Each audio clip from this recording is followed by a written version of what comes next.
malade, puis genre pour la Chine, ce serait à peu près terminé. Bon, c'est pas aussi simple que ça, mais vous voyez l'idée. Salut! Hello! Salut les Donc, bonjour tout le monde, comment allez-vous? Bien et toi?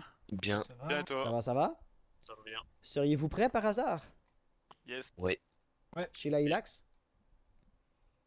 Ouais, on est prêt. Ouais. Parfait. Donc, ben, vous savez comme toujours, bonne chance à tous et que le meilleur gagne. Merci. Bonne chance. J'ai la chef. J'ai le chef.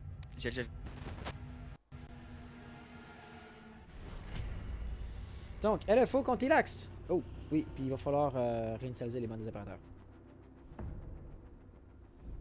Voilà, ça va aller mieux de même. Donc. On va être ici sur le littoral. Une map qu'on commence quand même à relativement bien connaître. Une map qui, selon moi, est un petit peu moins importante au niveau de la destructibilité des murs renforcés. Et pour laquelle le roaming peut être un problème, mais également le roaming a un excellent potentiel, mais il y a également le potentiel de se faire annuler ou de se faire intercepter si rapidement, si facilement, que je ne pense pas que ça va être trop un gros problème. Cependant, on vient d'avoir un ban Jackal. Et avec Jackal qui se fait ban, ben là, ça va vraiment ouvrir la porte à des petits défenseurs de se faufiler partout. Montagne, lui, c'est beaucoup plus un opérateur de soutien. C'est pas pour rentrer sur l'objectif, donc... Comme tel, tu sais, il peut être vraiment embêtant quand tu veux planter le désamorceur, puis pour ça, Montagne reste comme déployé devant. Tu sais, il va danser dessus, il va juste bloquer les balles. Il y a un excellent potentiel à ce niveau-là. Donc, je vais être vraiment curieux de voir ce que ça va donner. Après ça, la LFO. Ceux qui commencent en attaque vont probablement ban Valkyrie ici. Ah, ils vont ban Echo finalement. Parce que je le soutiens, n'est-ce pas? Valkyrie est à son meilleur sur cette map-ci.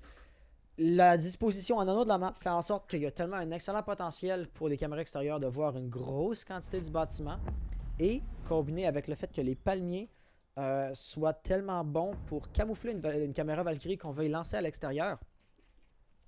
Quand même, ces différents paramètres-là ensemble, en commun, Valkyrie, vraiment, c'est la map sur laquelle elle est à son plus fort. Et comme tel, c'est la map sur laquelle ça pourrait être le plus important de vouloir la ban. Mais, visiblement, ici, ni l'une ni l'autre des deux équipes, ni la LFO ni l'Elax, semblait se dire qu'il est absolument prioritaire de ban Valkyrie. Et donc, on va ici se retrouver avec la situation actuelle où Ram va jouer Valk. Surtout, ça aurait eu beaucoup plus de sens de la part de la LFO de l'enlever vu qu'il commence à l'attaque. Néanmoins, tout ce que ça prend, c'est une IQ, puis le problème est entre guillemets réglé. Bonjour, hey Dreffer, how you doing? It's been a while, hasn't it? Empêchez Alpha de désarmer vos bombes. Donc, si on arrive ici, première défense va venir dans le bar bleu. Ça, c'est quelque chose qu'on voit absolument pas souvent venant de ni l'une ni l'autre des équipes. Wow, est-ce que c'est moi ou le son est descendu?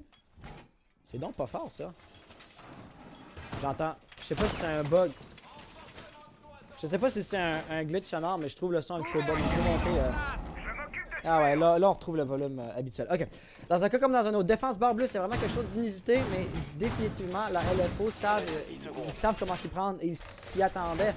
Le but, selon moi, c'était de faire croire à la Ilax qu'ils vont attaquer le top dans le billard et puis finalement, ils vont se retrouver avec une composition qui n'est pas nécessairement faite pour l'assaut du bar bleu.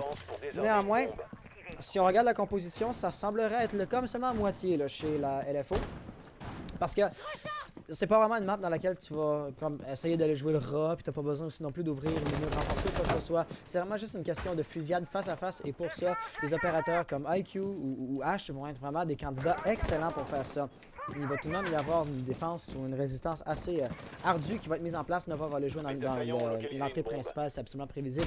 Kaylin, avec son chargeur de 80 balles, va pouvoir parfaitement bien retenir le bar Sunrise, d'autant plus qu'on a des volets pour couvrir les angles morts de sa position actuelle. Et donc là, je dirais que si Ram devait tomber, ce serait l'ouverture à partir de la cuisine qui pourrait être très dangereuse. Juste là, ça va être un petit facteur qui va donner un préavis. Le drone qui était dans les environs, ça va forcer Ram à revenir sur le jeu. Mais exactement comment est-ce qu'on va vouloir rentrer? Parce que pour l'instant, Enz, voilà, s'il tient la ligne, il n'est pas exactement en train de rentrer non plus. Et très sérieusement, Ram tombe et les objectifs pourraient être ouverts parce qu'il est le seul à regarder dans son dos. Là.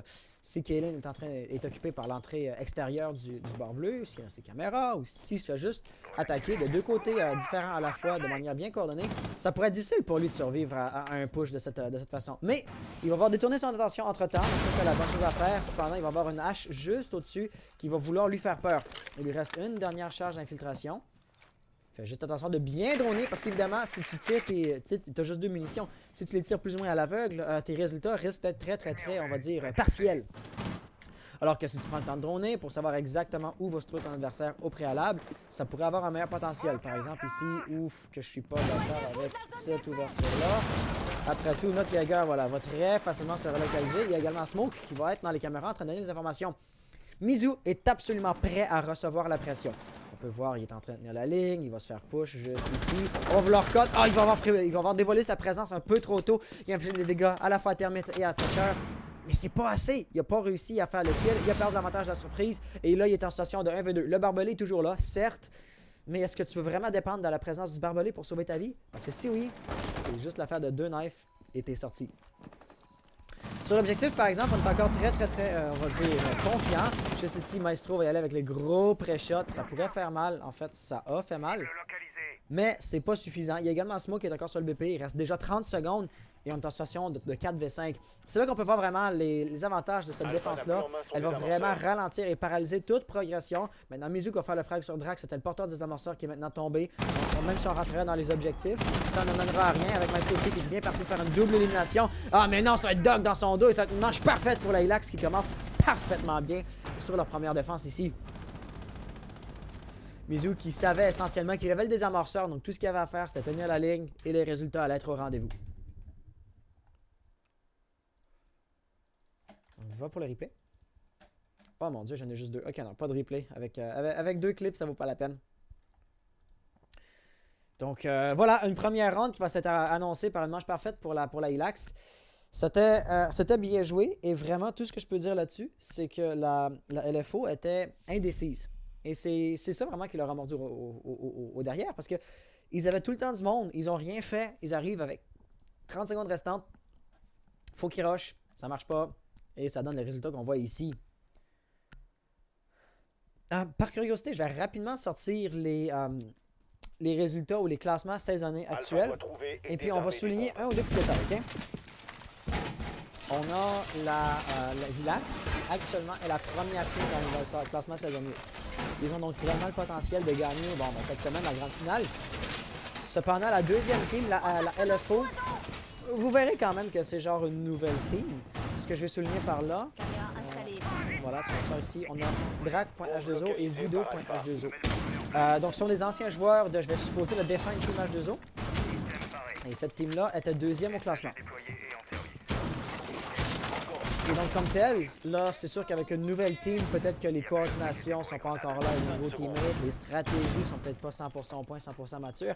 Mais ce que je veux souligner, c'est qu'il y a absolument un potentiel d'avoir un magnifique match provenant des deux équipes ici.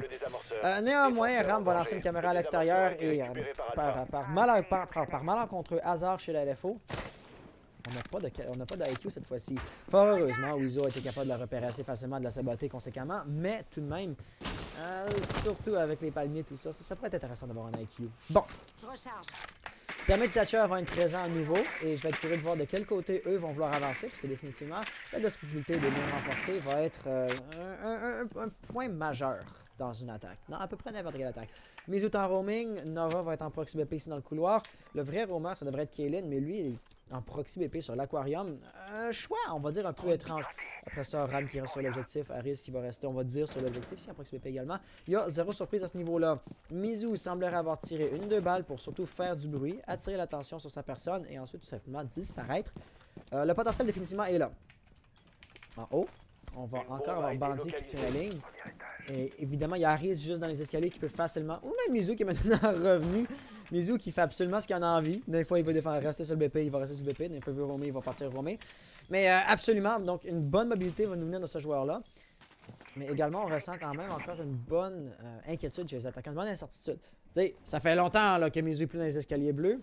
Puis on est encore en train des escaliers mines, j'aimerais dire. On est encore en train de s'assurer que c'est personne de ce côté-là. On va garder la ligne juste ici. Ah, par exemple, Mizu qui est tout juste de faire la décale. Les deux joueurs vont s'échanger des tirs apparemment. Mais Mizu va être quand même assez passif. Il semblerait bien content de laisser Wizo la tâche de le push, de l'agresser. Et le potentiel de cette stratégie-là est absolument magnifique parce qu'on a vu tout à l'heure dans la dernière ronde comment la LFO vont être lents, patients et méthodiques.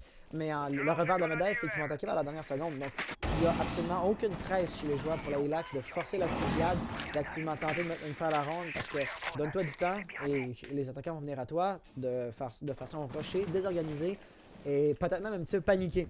Définitivement, la pression va commencer à monter. Il reste 50 secondes, on a perdu un attaquant, on n'a absolument rien de fait à part prendre le contrôle du bord. VIP. Au moment où je dis ça, par exemple, on va avoir ici notre Drac qui est capable de mettre le pied sur l'objectif. Tout ce qu'il faudrait, c'est que ses alliés viennent le retrouver. Par exemple, ce ne sera pas une tâche facile. Juste ici, on a Hans qui va se faire push. Il a retenu la pression, bien joué.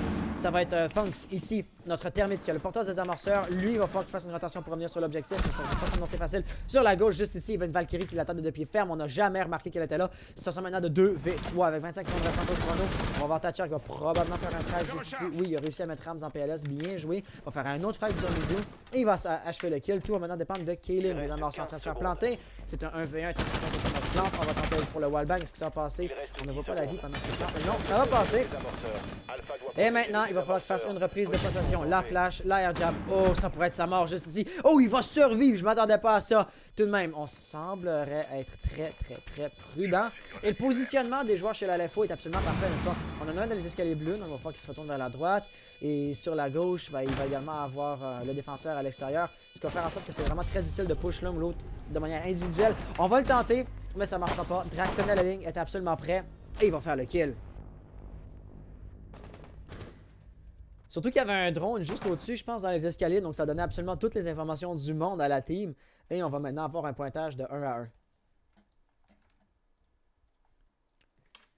Voilà pour les petits replays que nous aimons tant. Si jamais vous venez tout juste d'arriver, pour la mise en contexte, on est ici en demi-finale. Non, en quart de finale, pardon. Donc, c'est le dernier moment, ou c'est la dernière ronde où les joueurs sont en, on va dire, mort subite. Dans la mesure où on est en élimination simple, mais si vous êtes en demi-finale, ben nécessairement le perdant va aller jouer en petite finale et le gagnant va aller jouer en grande finale. Faisant donc en sorte que cette game-là est relativement importante.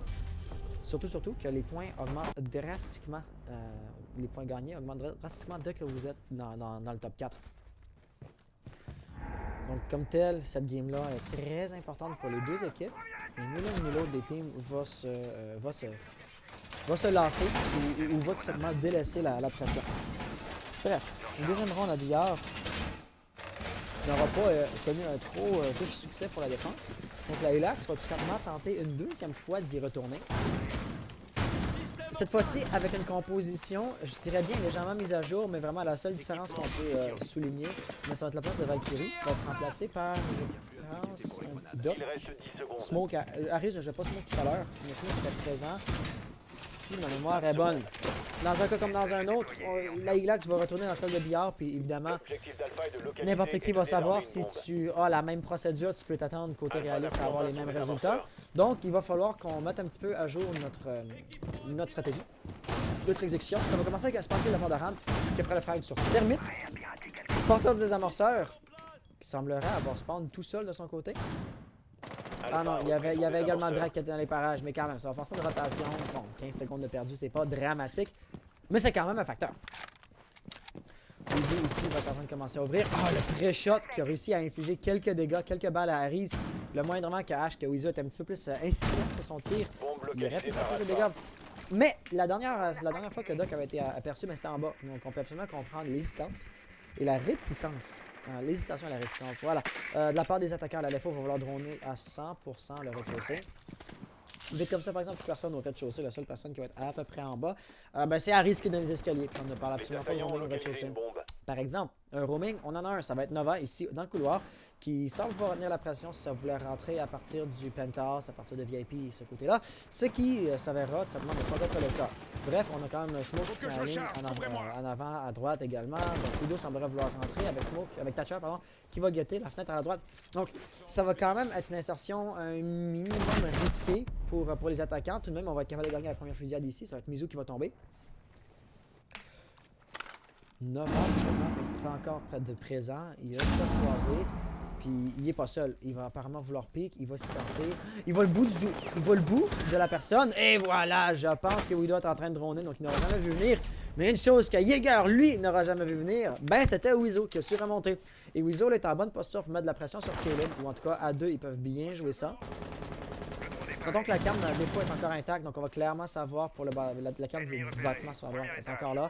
Donc Weezo a clairement été repéré. Cette flash-là ne l'aura pas affecté. Espérons que les attaquants ne vont pas rusher là-dessus pour leur propre bien. Et celle-ci, par exemple, pour avoir plus d'incidence. Voilà, donc là, Weezo serait parfaitement bien aligné. Il va sauter. Juste ici. Oh! Mozzie s'est tiré en pré-shot à l'aveugle. Il aurait probablement fait le kill, honnêtement. L'avantage numérique va donc être aux attaquants. Situation de 2v3. Doc semble savoir. Il va se booster.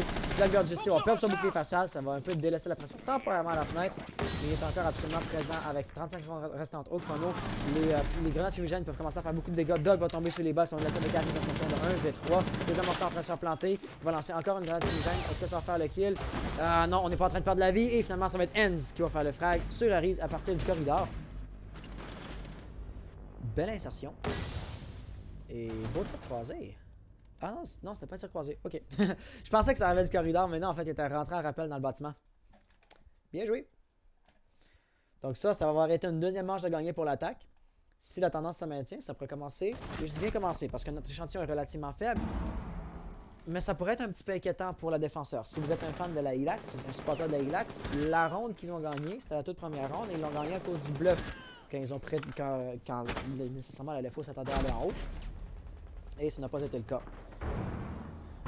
Ce qui va faire en sorte qu'on va avoir ici une situation dans laquelle la LF va se dire ok, c'est encore le début de la ronde, de la game. Mais c'est quand même pas bien parti pour eux. Bref. Bref. On va avoir maintenant notre quatrième manche qui va se préparer. Le quatrième manche ici va être intéressant parce que nécessairement la LFO, ou pardon, la Ilax, je devrais dire, aurait pu. La Ilax aurait pu retourner en haut puisqu'ils ont perdu, mais ils vont avoir décidé de ne pas le faire. On va avoir comme composition une défense un petit peu plus axée sur la lourdeur, voilà, avec la présence de Maestro et de Doc. Mais en fait, ça c'est la défense qu'on a vue à la première ronde tout à l'heure. Là, une ronde que la Ilax avait été en mesure de gagner. Donc, si jamais la tendance devait se maintenir, Ilax pourrait peut-être même remporter cette ronde-là. Ça reste à voir parce que là également, l'avantage de surprise va être perdu. La LFO va maintenant savoir quel style de défense il va y avoir. Et ils vont savoir, comme essentiellement, pallier face à ça. Widow semblerait vouloir aller en haut, mais rapidement, si on sait qu'à travers les perspectives de défenseurs, il n'y a aucun roaming au top. Ça va être... on a quelques roaming dans le rez-de-chaussée, mais à part de ça, c'est une défense qui va quand même être beaucoup axée sur, je ne vais pas dire turtle, mais sur le temps. Nécessairement, par exemple, LFO va s'être adapté. On peut voir que, par exemple, juste ici, Weezo avec le bot, il va ouvrir juste derrière le bar, juste là. Et ça, c'était la planque de défense de la part de Kaylin. Kaylin qui va maintenant devoir se cacher à l'extérieur du bar, dehors, devant le bar lui-même, pas la salle. Et ça, ben, ça va le rendre un petit peu plus vulnérable s'il doit se faire push à partir de l'extérieur. Extérieur qui apparemment est une ligne tenue. J'arrive pas à utiliser les bons boutons. Juste ici, Enz va chercher le tout petit tir croisé. Smoke, c'est très clairement qu'il ne faut pas qu'il se pique. Mais voilà, la verticalité va s'avérer être fatale. Ça va déjà être un gros problème de déloger. Par exemple, dernière ronde, on ne s'est même pas rendu à réaliser que Aries était là, puisque Maestro à lui seul a retenu 100% de la pression. La verticalité n'est pas destructible au-dessus de la tête de Smoke. Donc, il faudrait que Weezo trouve une façon un peu ingénieuse de faire rouler une grenade si on veut déloger Aries, disons, de manière sournoise. Cette grenade-ci va se faire lancer juste là, mais il n'y a absolument personne dans les environs. Donc, bien essayé, mais meilleure chance la prochaine fois. Donc, la défense va quand même recevoir un minimum de pression. Il va commencer à s'écraser légèrement. Mizu n'est plus sur l'objectif, il rentre dans le bureau. Smoke est encore là, mais pour l'instant, il retient absolument aucune pression. Et on a Ram qui aura dû abandonner son roaming pour revenir. Par exemple, bien joué ici, Aries a réussi à mettre un joueur en PLS. Il va vouloir lancer une commandée. Elle risque. Elle va pas faire le kill! Et au même moment, Weezo a été capable de faire le frag sur Smoke. Oh mon dieu, manque d'informations, dommage ici. Quand même, Ram va être plus agressif, semblerait vouloir monter les escaliers au même moment. Certaines silhouettes drop par la hatch. Oh, on va sauter pour aller réanimer notre allié. Je vois.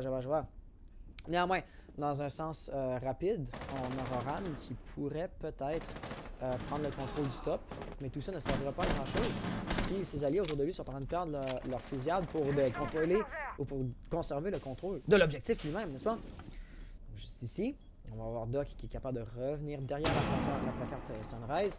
Il a une bonne ligne pour interdire l'entrée dans l'objectif. Et juste là, les wallbangs pourraient passer, mais il ne savait pas exactement où se trouvaient ses adversaires. Avec 30 secondes, ça risque de se passer assez rapidement.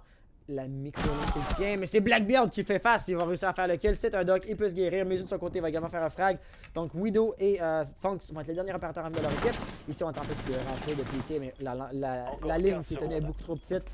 Il va être capable de s'insérer. Bien joué. Ultimement, ça va être la verticalité qui va se retourner contre lui. Les ouvertures de Buck qui vont se retourner contre leur créateur essentiellement. Et finalement, voilà, Nova va réussir à faire le kill sur Tanks avec la ligne qui tenait. C'était très très bien. Il fait un premier kill, il se retourne. Il en fait un deuxième. Il n'y avait aucune réelle chance. Et c'est là vraiment qu'on peut voir que la Ilax sait absolument très bien tenir le rez-de-chaussée, le bord bleu. La seule chose qu'on peut espérer pour eux, mais qui nous ont pas démontré jusqu'à présent, c'est qu'il faut qu'ils soient capables de défendre ailleurs que juste Blue pour gagner leur ronde constamment en défense. Le nid est prêt. Bombe localisée par Alpha.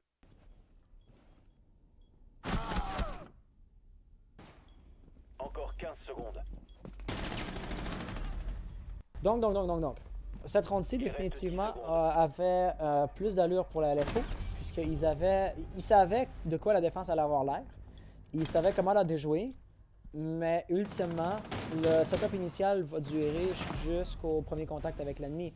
Exemple, ben là, il y avait eu les situations qui avaient forcé Ram à faire une rotation à roamer. Il est allé en haut quand il était supposé roamer dans la cuisine, tu sais, à la base, à l'origine. Et là, son roaming vertical aurait été en cause de 1, peut-être même 2 kills, si ma mémoire est bonne. Je reste approximatif parce que je suis pas certain. Comme par exemple ici, le kill sur H, c'est Ram qui a utilisé l'ouverture faite par Buck. Donc, somme toute, le setup initial avait moins de potentiel parce que l'avantage de surprise était perdu. Mais le game sense et la capacité de réaction, tout simplement, est encore présente.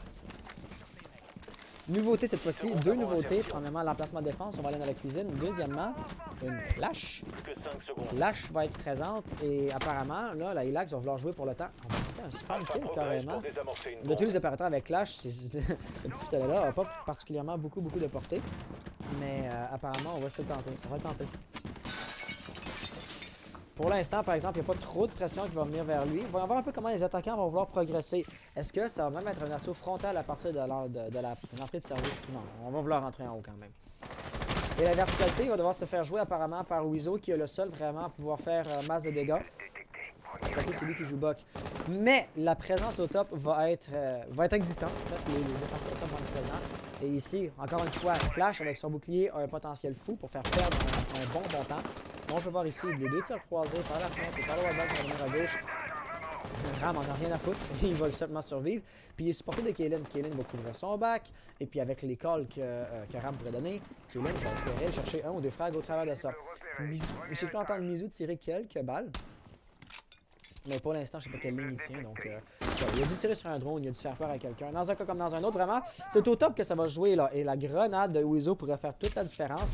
Ou même le feu de capitaine, c'est bien joué. C'est là qu'on remarque quand même que les attaquants ont plusieurs gadgets qui peuvent déloger. Mais encore faut-il qu'ils le fassent, n'est-ce pas? Parce que c'est une chose de savoir quoi faire, c'est une autre de le faire rapidement et avec efficacité. On a également Mizu qui est monté depuis, donc lui a un bon potentiel pour tomber dans le dos. Ram a été délogé également, ce qui va mettre l'emphase sur la pression que Kaylin risque de recevoir. Et juste ici, le bouclier facial de Blackbeard va lui sauver la vie, va lui permettre d'aller chercher le kill.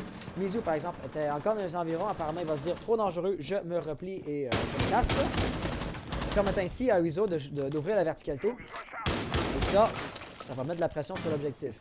C'est pas un sledge, donc il lui reste quand même déjà que 12 balles de shotgun. Il ne pourra pas ouvrir beaucoup de verticalité. Donc ici, la chose qu'à recommander, c'est de s'en éloigner un peu pour savoir où ouvrir le plancher. Parce qu'il ne pourra pas l'ouvrir de A à Z comme un sledge le pourrait. Néanmoins, Drac ici, il lui reste apparemment une flèche de feu, 2 flèches de fumée. Est-ce qu'il va déjà pouvoir rentrer planter le désamorceur? Apparemment, mais on va voir Harris qui va être là pour empêcher ça. Il y avait également un doc qui tirait, mais là Wizo va tenir la porte. Et ça va empêcher essentiellement Nova de pique. Si on voulait planter le diffuseur, ce serait un bon moment. Le feu ici va vraiment forcer Harris à rester dans le fond de la toilette. Oh bordel! Harris ne peut pas du tout bouger tant qu'on s'entend qu'il y a du feu. Donc lui, il va être sorti de la game pour les 15 prochaines secondes. Ce serait peut-être le bon moment pour planter, mais apparemment non, puisque Nova est encore long. Je rappelle que le cadre de porte est gâté, il ne peut pas faire la rotation, mais ça n'empêche pas de venir la ligne depuis derrière la porte, et cette rotation-ci, elle-même, n'était pas couverte. Il y a quand même un certain manque d'informations sur la défense Nova qui était le plafond, mais non, il n'y a plus grand monde là-bas. Et là, les attaquants vont devoir planter rapidement. C'est exactement ce qui est en train de se passer. La fumée s'est dissipée, malheureusement. Juste ici, une double élimination. Ça va être une double élimination. Il reste encore 2 attaquants. 4 double élimination ici, mais une troisième va tomber. Weezo, dernier opérateur en vie avec 5 secondes restantes. Il va devoir rentrer. Il va devoir rusher le kill. Il va le tenter, mais ça passera pas. Agent, votre délai est écoulé. Bien essayé. C'est vraiment beau de voir les rushs à la dernière seconde. Parce que tu sais que les attaquants ont plus le temps de droner. Ils vont avec l'information qu'ils ont actuellement et le game sense. Donc quand tu as des kills, tu as les kills les plus spectaculaires qui soient. Tout simplement parce que si l'attaquant fait genre 2 puis 3 frags ici, ben, on sait absolument qu'il y a un game sense parfait, il y a un aim parfait. C'est ça qui rend ces moments-là si magnifique. Il reste 15 secondes. Donc voilà, tout de même, la Ilax a eu un excellent playstyle. Il savait, je pense qu'ils ont trouvé un peu la faiblesse de la LFO. La faiblesse de la LFO, c'est le temps. Il faut tout simplement ralentir la pression, temporiser, bloquer les accès. Puis la LFO va être prise d'indécision. Et éventuellement, ça va nous donner les situations qu'on va voir. On va quand même donner un bon crédit à Blackbeard également pour avoir fait la -4, n'est-ce pas? Donc ça, c'était bien joué. Et malheureusement, la hache va avoir été interrompue, il va avoir été bloqué à la dernière occasion possible. Ce qu'on peut dire, c'est bonne chance la prochaine fois. Ok. Pour la dernière manche avant le changement de rôle, on va venir ici dans le Penthouse lui-même. Donc tantôt, c'était une petite bataille de roamer et d'anti-roamer. Cette fois-ci, ça va être le BP lui-même. Bombe localisée par Alpha. On va voir par exemple le potentiel qu'il va y avoir. Définitivement, on peut reconnaître tout de suite une strat qui va être un peu plus personnalisée au lieu d'être la strat, on va dire standard que tout le monde fait. Avec. Là, on va juste prendre la perspective en troisième personne rapidement. Alpha avance pour désarmer une bombe. Une barricade castle ici pour bloquer les tirs. Donc par extension, les rotations vont être faites de ce côté-là. Et la raison pour ça, on va y voir très rapidement, ça va être qui? Ça va être Harris qui va être dans. Wow. Le but vraiment de la part d'Harris, là je sais pas si ça va tenir la ligne. C'est qu'avec une ligne croisée, voilà la ligne qui tient à l'instant, il peut être comme dans le fin fond, derrière le bière, il va même renforcer ici. Ok, donc la ligne croisée comme ça, par le cadre de porte, par l'ouverture, il va voir tout ça. Ça peut vraiment faire une ligne très longue à laquelle les attaquants ne s'attendront pas. Et ça peut empêcher l'accès au mur renforcé. Idéalement, il serait capable de faire le frag sur termite pour l'empêcher de faire sa charge exothermique. Néanmoins, il va falloir voir. Le droning des attaquants va quand même dévoiler la position de Castle très rapidement. Là, IQ va également savoir dans les environs. Donc, il y a des roamers en bas, mais les roamers en bas, ça va être Pulse. Voilà. Oh, wow. S'il y a quelqu'un qui est vulnérable au IQ, ça va être Pulse. Il a été repéré, mais il va se relocaliser immédiatement. Par exemple, c'est derrière lui que la personne est rentrée. Il fait ça face à face, mais Zofia va sortir immédiatement. On aura cependant Enz juste ici. Blackbeard, bouclier facial avec seulement la tête qui dépasse. Il va être très dangereux, très difficile de loger. Comme tel, Mizu ferait mieux de ne pas pire. Malgré lui, c'est exactement ce qu'il va faire. Par exemple, est-ce que ça va même rentrer par l'entrée principale? Ah non, c'est Rams. Rams qui fait un petit peu de bruit.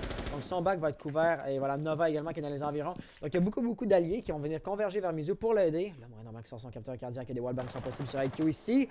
Pour l'instant, il tient parfaitement bien sa ligne. Son back étant relativement safe. Vraiment, la balle est dans le camp des attaquants. Widow va devoir droner un peu, rentrer lentement. Mais voilà, s'il ne fait pas attention, il risque de se faire avoir. C'est exactement ce qui va se passer. L'avantage de surprise, par exemple, va être perdu. La fusillade face à face plus agressive serait probable. Mais Mizu, ayant maintenant fait le frag sur IQ, va se gêner un petit peu moins d'utiliser son capteur cardiaque. Juste là, par exemple, il y a un petit quelqu'un. Ce quelqu'un-là, c'est Thatcher. Thatcher a tiré des balles, s'est fait repérer, mais a fui avec un timing excellent. Comme tel, il n'aura encaissé absolument aucun dégât. Lui permettant de retourner dans le bar Sunrise, ça va garantir qu'il va rester en vie, mais par exemple, avec seulement 55 secondes en centre au chrono, ça va pas non plus permettre d'attaquer l'objectif. Et là, les roamers commencent à être de plus en plus, on va dire, anxieux. Ils vont être beaucoup plus agressifs. Le but, vraiment, c'est d'empêcher toute la progression chez les attaquants. Jusqu'à présent, ça marche, et le moindrement que ça marche pas encore 40 secondes, la ronde leur appartient. Ceci, par exemple, aurait été trop agressif de la part de Ram, mais Harris va faire un flag sur Tanks au même moment. Néanmoins, situation de 2v4, 2 maintenant v3. Il reste 30 secondes pour attaquer l'objectif. Le roaming semblerait avoir été délogé. Et on va avoir un assaut qui va arriver très rapidement. Sur la défense, par exemple, l'objectif lui-même n'a absolument aucunement été agressé. Comme par exemple, le mur noir ici aurait pu être saboté avec une Twitch ou avec la verticalité peut-être de la part de Zofia. Si on avait plus le temps à s'attaquer à l'objectif lui-même, ce qui ne sera pas le cas. On a voulu tenter le désamorceur, ça n'aura pas marché. La Nitro va l'avoir. Donc tout va dépendre de Weezo qui va faire 2 éliminations, mais la 3e sera trop lui demander. Tout de même, c'est une situation de 1v1. Je sais, c'est ça. Castle tombe, ou Pulse, pardon, tombe, et Zofia va réussir. Zofia. Mira, bordel, je suis débile des fois. Mira va réussir à faire le refrag.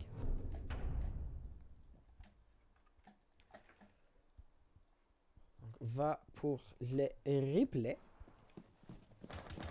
C'est maintenant une situation de 4-2 pour l'équipe orange.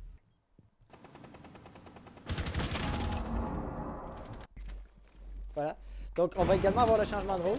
Donc, maintenant, ça va être la LFO qui va commencer à défendre, la Ilax qui va commencer à attaquer.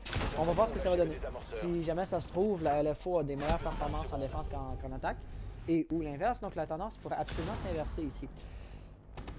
On voit quand même vraiment le style de jeu de la Ilax qui dépend largement du temps. Et donc, c'est un style de jeu qui est quand même relativement méthodique. Et quand même un minimum lent, vu qu'il allait étirer la ronde jusqu'à sa dernière seconde. Considérant ça, est-ce que ça se pourrait, ou est-ce qu'on s'attendrait peut-être à voir la Ilax qui va attaquer de manière lente et méthodique? C'est le genre d'équipe qui va faire ses pushs dans les dernières secondes. Ce serait absolument possible. Puis on va voir ça, plus ou moins à l'instant.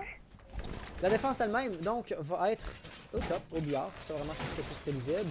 Cette première va se faire renforcer. Celui-là également par Funks. Il semblerait avoir quelqu'un qui va vouloir se défendre derrière le bord de l'aquarium. Puis qu'il reste ce qui est positionné là. Ces murs-là sont pas renforcés, donc il y a un minimum de vulnérabilité si un attaquant devait prendre la ligne à partir d'ici. Enz va vouloir bloquer l'accès à partir du VIP. L'objectif d'Alpha est de désarmer une bombe. Et à part de ça, je pense que j'ai à peu près couvert la phase de préparation. On a Weezo qui va absolument préparer un spawn kill. Malheureusement, il est allé trop rapidement. S'il y avait une silhouette qui avait spawn dans la piscine, ben, elle n'était pas encore sortie. Je pense en fait que ce joueur-là dronait. Nova, pour sa part, est absolument prêt à bloquer si jamais Weezo voulait tenter une autre grenade. Cette autre grenade n'arrivera pas. Et puis là, il semblerait avoir été repéré. Ou est-ce que c'était Kaylin avec son détecteur d'électronique? Ça ne peut pas avoir été Kaylin, il était trop loin. Donc Weezo vraiment a juste pas fait gaffe, sa position a été dévoilée, il a pris des travers et il aura essentiellement payé pour. Le roaming de Weezo est encore indétecté pour l'instant, ça c'est une bonne nouvelle pour les joueurs de la LFO. Une bonne nouvelle par exemple, c'est que la Alex est en train de rentrer et quand même agressivement. Buck, Mizu, pourrait facilement rentrer Sunrise, ouvrir le plafond et mettre de la présence sur un ou deux défenseurs. Comme par exemple Enz, Justy, le pire des cas, c'est qu'il ouvre la trappe en dessous de ses pieds. Si ça se trouve, s'il est au bon endroit au bon moment, il va tomber. Puis après ça, tu vas avoir un cadeau littéralement venu du ciel. Et après ça, Funks également, il est en train de droner. Donc si tu ouvres le plancher en dessous de ses pieds, il n'en aura peut-être même pas conscience vu que le son qu'il entend lui provient d'ailleurs en ce moment. Weezo, encore en train de roamer plus ou moins agressivement là, il va bouger de gauche à droite, mais il ne semblerait pas avoir conscience exactement de où vont être ses adversaires. Donc il roamait dans une ligne plus ou moins vide. On peut voir quand même que le... Oh non, là peut être mortel, mais ici il a son arme dans ses mains trop longtemps, il va être une facile. Drac a su exactement ce qui s'en met et a donc réussi à fuir. La trappe est ouverte, ce qui pourrait se retourner un petit peu. Les attaquants, je veux dire, à mesure, Drac a maintenant une bonne ligne pour attaquer, pour dropper en bas et chercher une kill sur Mizu. Néanmoins, il reste 1 minute 18, il tient une bonne ligne, mais malheureusement ce ne sera pas suffisant et il va tomber. Et là, l'objectif va être à peu près mûr. Ce sera bon moment pour les attaquants de commencer à tenter à rentrer. Funks pourrait tenir la pression un petit peu, mais voilà, c'est exactement de ça que je parlais. Il est dans les caméras, il est une cible relativement vulnérable. Si tu regardes trop, par exemple, il y a des gars juste ici, mais on va être capable de se réaliser assez rapidement. De la scène avec Enz, on ira par sur l'équipe, situation de 1v5. Est-ce que ça va être une manche parfaite ou est-ce que Enz va faire le clutch et la ace?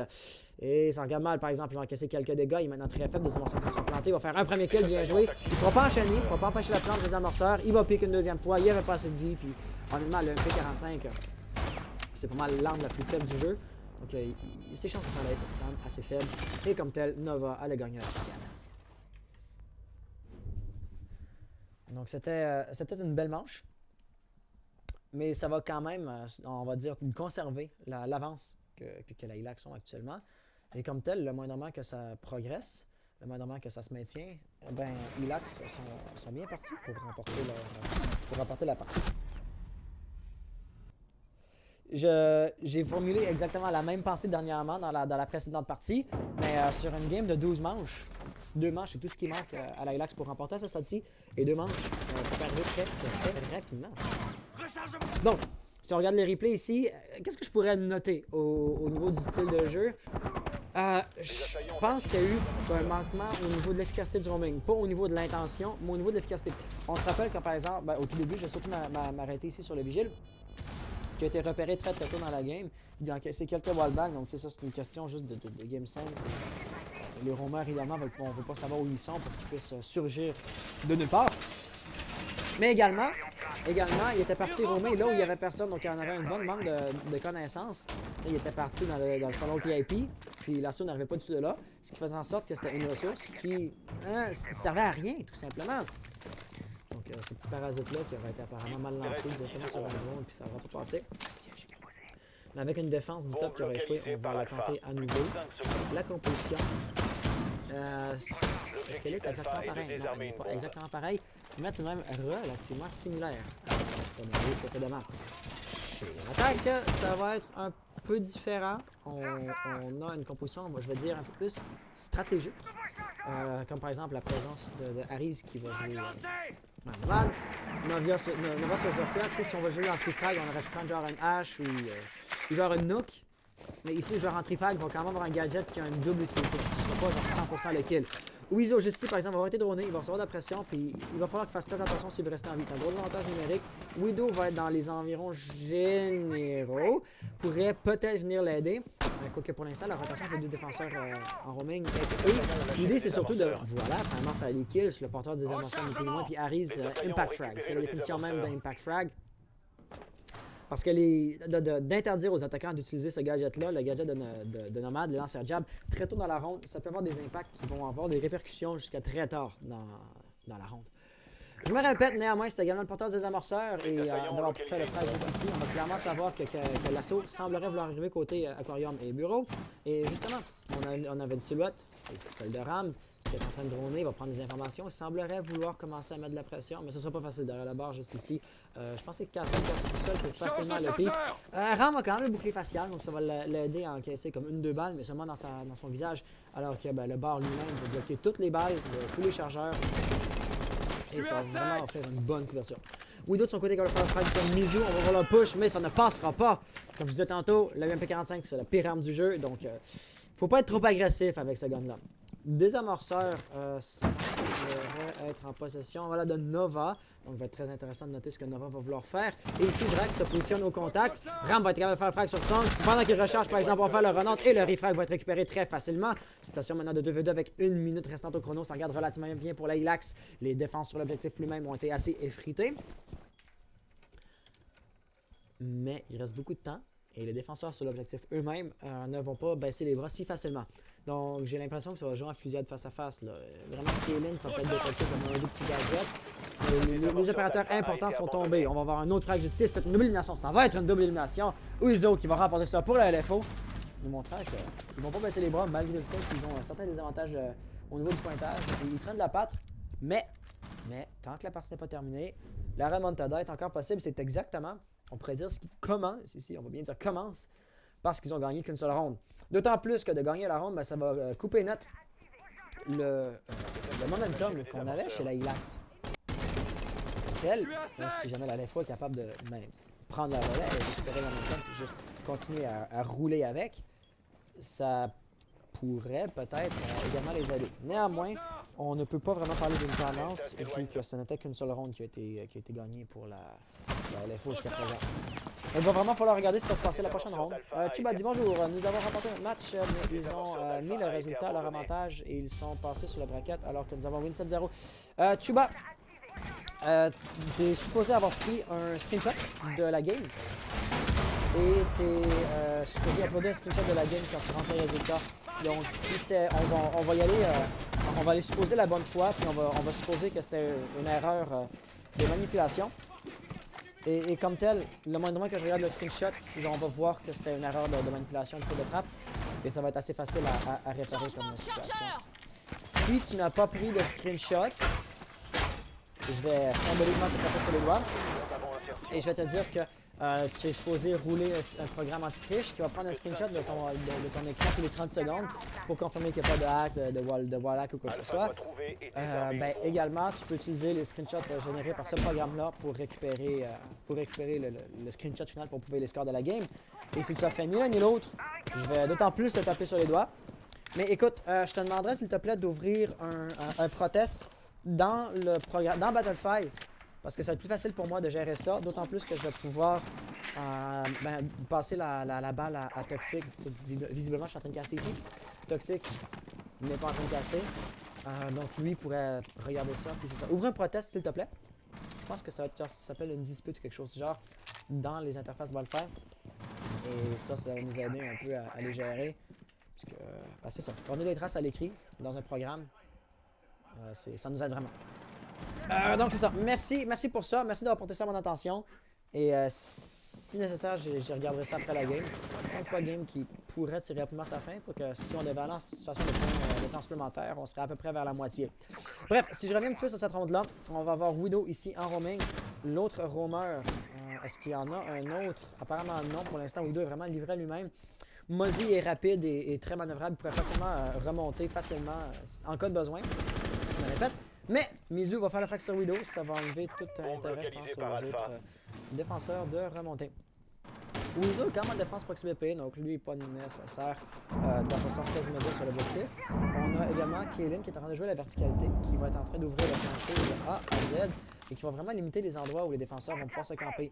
Dans la ligne, très haut dans la priorité des angles à déloger, exactement comme Nova va le faire en fait. Ça t'aide d'ouvrir exactement derrière les miroirs noirs de Mira pour s'assurer qu'on puisse pas tenir la ligne. Oh, cette nitro là pour faire le kill. Et ça va faire le frag. Très bien joué à Drac. Nova va donc tomber. Mais il y avait une autre silhouette directement sur les ouvertures de Buck. Et mauvaise nouvelle par exemple, Drac avec une deuxième élimination. Par exemple, s'il fait pas attention, il s'est pointé directement à une ouverture juste ici. Oh, Buck pourrait faire rouler la grenade. Ah non, c'est pas Buck, pardon, c'est Mizu. Grenade qui va rouler. Mais Drac qui va y survivre grâce à un bon positionnement et un bon game sense. Il est juste là, il le voit, bien joué. C'est maintenant une station de 2v3 sur l'objectif. Wizo n'est pas sur le BP, mais le drone juste sur la droite semblerait très indiquer qu'on sait qu'il est là. Donc si on ne savait pas, maintenant on va savoir qu'il est là. Et il n'y aura pas le choix que de faire la grosse rotation, de prendre le chemin long, faisant en sorte que Tonks, pour sa part, va être sur l'objectif essentiellement seul pour le temps que ça va prendre à Wizo de faire la rotation. Tout de même, il reste 31 secondes au chrono, il va falloir que l'assaut arrive rapidement. Et Sledge va encore chercher la verticalité. Malheureusement pour lui, il ne la trouvera pas. Et c'est ça, comme je disais, avec si peu de temps restant, il va falloir qu'on fasse une rotation rapide parce que sinon le compte à rebours va retomber à 0. Et apparemment, on va séparer un peu nos forces. Kaylin, voilà, il est en train de bugger dans ma perspective. On rentre Hall principal ici du côté d'Aris qui va réussir à faire son frag sur Valkyrie. Apparemment, non. Wow, même malgré le fait qu'il a tous les avantages du monde. On va la rentrer de l'autre côté. Bien joué, un beau kill ici. Kaylin est encore en train de bugger. On va très clairement voir Valkyrie. Et le temps, malheureusement, va tomber à 0. Donc, malgré le fait qu'on avait entièrement le contrôle de l'objectif pour les attaquants, ça n'était pas suffisant. Et c'est ainsi que la LFO va l'emporter. Hop, donc voilà, on va mettre pour les replays. Et puis, je vais contacter le toxique. Et puis, on va lui demander de jeter un œil. Moi, je fais attention pour pas que mon... C'est pour ça, je pense, que c'est si haut. Ouais, des fois, le câble de mon casque qui va s'accrocher sur le mixeur. Puis après ça vient comme tout défaire mes paramètres sonores. Parce qu'il va accrocher les faders. Peut-être que tu devrais avoir un protest sur Battlefield. Bientôt. Tu peux t'en charger. STP. Il y a peut-être une deux fois de frappe, mais on va passer par-dessus. Ok. Si on veut revenir rapidement, Nospe qui dit laisse-leur la win. Ok, Nospe, tu diras ça Toxic, s'il te plaît, encore une fois, je suis comme une spec ici. Bref, ça c'était la 9e manche qui va être gagnée par l'équipe bleue dans la cuisine. Si on veut venir voir pour la 10e manche cette fois-ci, avec une défense cuisine, on ne peut pas y retourner, faisant ainsi en sorte qu'on va devoir aller dans le penthouse. Penthouse, par exemple, la LFO n'aura pas une défense custom comme la Ilax l'avait tantôt, comme on peut voir, on n'a pas comme les gros setups de ce côté-là de la map, qui, par ailleurs, avait quand même bien fonctionné pour la Ilax précédemment. Donc, on va quand même féliciter la Ilax pour leur capacité de créer des stratégies personnalisées qui ont un bon potentiel. Maintenant, il va falloir voir si on va avoir la LFO qui va faire de même. La présence de Castle qui va être un point commun entre les deux équipes. Cependant, la façon dont elle va être utilisée va diverger d'une team à l'autre. Bref, l'attaque a spawn et puis ça ne semblerait pas s'annoncer pour être trop rushé. Il n'y a pas une hache, il y a une IQ, mais IQ va rarement rusher. Cependant, elle va déjà tenir une ligne ici à partir de la piscine. On va rentrer en rappel au moment où Kaylin va être dans les parages également. Une question qui pourrait une question que la Ilax pourrait se demander facilement, ce serait est-ce qu'il y a des roamers? La réponse c'est oui, mais au rez-de-chaussée. Donc, en considérant le point d'insertion de la Ilax, il n'y a aucun danger qui va les guetter dans un sens très immédiat. Wizo va être en première ligne de front. Il va absolument vouloir empêcher l'insertion, même dans le Memorial, ou même dans le Hall of Fame pour les attaquants. Drak avec le Vector, il voit les pieds une demi-seconde, puis ça tire tellement rapidement semble que c'est tout ce dont on a besoin de faire les kills. Mais pour l'instant, ça va être une insertion lente et méthodique. Notez également l'absence de tout opérateur pour ouvrir les murs renforcés chez la Ilax eSport. Ils n'auront pas le choix d'ouvrir les barricades Castle, de rentrer par les cadres de porte qui sont essentiellement prévus à cet effet. Mais comme tel, ça va lourdement limiter leurs possibilités. Surtout que c'est l'emplacement singulier de défense le plus important de cette map-ci en ce qui concerne l'ouverture des murs renforcés. Donc ça regarde, juste à regarder la composition, relativement mal pour la Ilax. Néanmoins, rien n'est encore joué. Apparemment, on va avoir un assaut qui va vouloir arriver par en arrière. Il va avoir Castle qui va tenir le miroir noir. Mais, étant donné qu'il y a une barricade Castle dans le cadre de porte, il n'y aura pas moyen d'ouvrir. Apparemment, Zofia voudrait préparer. Voilà, c'est exactement ce qui va arriver. Et là, on va clairement savoir que c'est Castle qui est derrière, ce qui va donner un petit peu d'espoir. On lance la grenade, mais il y a des dispositifs Sega qui bloquent. La flash n'a pas été bloquée, mais la grenade à ricochet, elle, va avoir été bloquée. Widow est en pleine position pour faire une bonne rotation. Est-ce qu'on va faire la -2? Oh non, il n'y a pas Tato! Il n'y a pas Tato!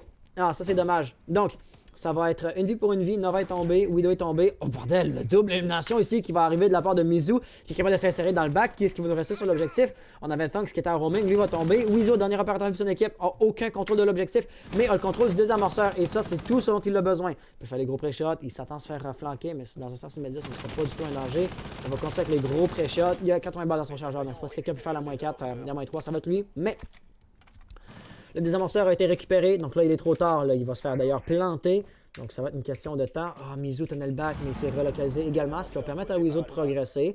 Dans un sens immédiat, il n'y a pas un danger qu'il guette trop agressivement. Ça va arriver très rapidement. Surtout que Nomad est encore en vie. Donc, les lanceurs jab vont également être une réelle peste. Cette ouverture-là, par exemple, va s'avérer fatale. Malheureusement, il n'y avait aucun moyen pour Wizo de gagner ça. La Ilax va donc remporter la 10e manche et vont être en point de match.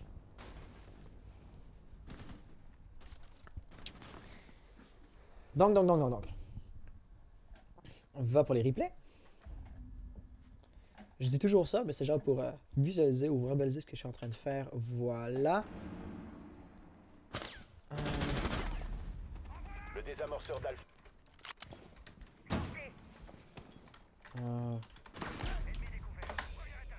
Ouais. Voilà. Donc, je suis en train de gérer à gauche à droite pour le petit protest ici avec l'erreur qu'il y avait au niveau de la manipulation pour rentrer les scores. Chuba dit, vous avez mis une win, oui, faut le changer. Québec qui fait salut Québec! Et puis Lack of Com qui dit, vas-tu pouvoir regarder la photo que j'ai mis pour mon équipe à soir à 6h? Je suis la Ghost eSport. Oui, écoute, Lack, en ce moment j'ai comme beaucoup d'affaires à gérer à gauche et à droite là. Fait que tu ferais mieux de me l'envoyer par Discord ou genre de... Tu sais quoi? Non. Envoie-moi là, s'il te plaît, en DM sur Twitter. Parce que sur Twitter, dès qu'une conversation est terminée, je la supprime. Donc, tu vas être littéralement la seule conversation dans mes DM Twitter. Et comme tel, ça va me signaliser que j'ai quelque chose qui est encore en attente, qui n'est pas encore terminé. Une chose qui pourrait rapidement terminer, par exemple, ça va être la game ici. On est maintenant en situation de point de match. Et donc, si jamais l'Ailax devait réussir son attaque sur le Bior et le Narguilé, ça va finir très rapidement. Et on a d'ailleurs une bonne composition pour attaquer le billard. On n'a pas besoin de s'embêter avec un termite. La présence de Thatcher, en conséquence, me surprend quand même un minimum. Mais Blackbeard va être un gros danger le moment qui prend rappel soit à la fenêtre au billard, soit à la fenêtre au narguilé. Les deux sorties en fait. Une belle sortie sur la part de Wizo, par exemple, on va faire un premier frag sur Ariz. Encore une fois, de perdre Nomad sitôt, c'est problématique au minimum. Puis là, si on regarde, il va tenter ses spawn kills encore, mais cette fois-ci, ça va être au rez-de-chaussée. Et comme tel, la LFO va se dire « Nope, vous ne rentrerez même pas dans le bâtiment. » Et si on rentre pas dans le bâtiment, c'est un petit peu difficile pour la Ilax de gagner sa ronde. Donc 3v5 déjà, c'est un petit peu plus difficile. Mais je dirais que c'est encore faisable. Blackbeard est en vie. Et si la LFO commet des erreurs bêtes, genre piquer Blackbeard ici, les chances de survie du défenseur qui fera ça risquent d'être relativement faibles. Quand même, Blackbeard n'est pas un opérateur pour push et pas un opérateur, comme on va dire, homme de pointe. Et comme tel, Ram risque d'avoir un minimum de difficulté. Wizo, quand même, va pas du tout délaisser la pression, l'agressivité. On peut voir, il a ouvert la fenêtre juste là-bas. Là, et conséquemment, ça a retourné l'attention. quelqu'un semblerait se présenter. Ça va être Nova. Nova est le porteur des amorceurs d'ailleurs. Donc ce frag-ci pourrait être particulièrement important pour Weezo. Weezo va tirer peut-être quelques balles, mais il va réussir à aller chercher le kill. Très bien joué. Donc maintenant, ça va forcer une rotation chez l'un ou l'autre des attaquants. Ram ou Kaylin pour aller récupérer le désamorceur ou carrément jouer la fusillade avec le kill. Je pense que c'est la silhouette de... Non, c'est qui vient tout juste de sauter à la trappe. Pas Weezo, ça va être Widow. Widow vient sauter à la hatch. Donc lui, ça va de la pression côté aquarium. Il va se dire tant pis. J'ai pas besoin de activement tenter la fusillade. C'est quand même une situation de 5v2. À ce stade-ci, ça regarde très mal pour les Lax, mais ils vont définitivement pas baisser les bras. Ram est en train de rentrer, il va faire un premier kill bien joué. Il va perdre un bouclier, il va casser le nitro. Il est maintenant très faible. Et la seule chose que je trouve dommage, c'est que Kaylin n'est pas en train de le supporter. Parce qu'à deux, ils auraient peut-être un minimum de chance. Néanmoins, il y a très peu de vie, puis il n'y a pas le choix de continuer de tenter. Kaylin sur bord en pleine fusillade va enlever beaucoup de vie à Widow et à Weezo en même temps. Très bien joué, mais ils sont encore vivants. Donc la menace est encore bel et bien réelle, quoique affaiblie. On va y aller avec les flashs. Je pense pas qu'ils ont flashé personne à regarder les positionnements des défenseurs. Donc comme tel, Enz est encore absolument prêt à retenir. On a des beaux tirs croisés des deux joueurs. Kaylin, qui encore toute sa vie va être comme la plus grosse menace, le plus gros danger des deux équipes confondues, a réussi à faire encore un frag. C'est maintenant une situation de 3v2, mais le temps va commencer à presser avec 37 secondes restantes au chrono. Kaylin va devoir tenir la ligne ici. Au même moment, Ram est en train de faire une rotation. Donc l'assaut final semblerait vouloir arriver côté Narguilé. Considérant qu'on va arriver Narguilé, comment est-ce que ça va défendre? Il n'y a pas le trou de rotation dans les escaliers. Donc Weezo ne verra pas grand-chose. Enz est encore en train de guetter l'aquarium. Semblerait penser qu'on a encore du monde là-bas. Donc comme tel, il y a un excellent potentiel. Kaylin va rentrer, il va vouloir commencer à planter. Donc tout va dépendre de la couverture de... Ouais, voilà, il plante, c'est ça. Tout va donc dépendre de la couverture de Ram. Il n'est pas capable de faire le kill. Oh non! Ça va être trop tard. Le wallbang finalement qui va s'avérer fatal. Et la LFO qui va remporter la 11e manche. Bien joué. Bien joué, mais meilleure chance la prochaine fois. Et là, les deux équipes vont être à leur façon en situation de point de match. Parce que là, la Hilax, évidemment, qui est encore en point de match. Mais la LFO qui est maintenant à 5 points. Oui, voilà, en 5 points. Donc, si jamais la LFO devait l'emporter, c'est un temps supplémentaire qui s'enclenche et il n'y aura plus moyen pour l'une comme pour l'autre des équipes de gagner ça rapidement ou immédiatement. Alors que chez la Hilax, ben, pour eux, c'est un peu plus simple. Point de match, c'est fini. Et ça va être très intéressant de voir comment ce stress-là, cette pression-là va être, disons, manifestée par l'une comme par l'autre des équipes. Blackbeard, je vais quand même souligner, a fait un excellent travail. Il aura bien joué. Il aura fait une couple de kills, mais c'était pas suffisant au final. Ok. Donc voilà, va pour la dernière ronde. Possiblement.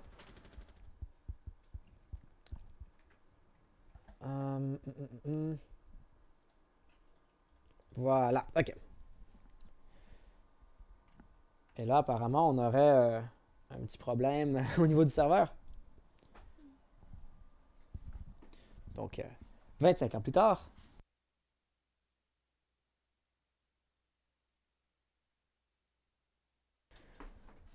Bref, il va y avoir une petite pause ici causée par les serveurs qui refusent de coopérer. Donc, on pourra en profiter rapidement pour lire un petit peu le chat. Ouais, là, en fait, là, j'ai eu comme un petit peu de temps, je l'ai remarqué. Je crois que nos joueurs va crash. Oups. Delta, empêchez Alpha de désarmer vos bombes. Ils ont droit à un rehost s'ils le veulent. S'ils veulent le rehost, il va falloir qu'on fasse ça. Et ils font yes. Ok, clic. Donc, cette ronde-là ne sera pas jouée.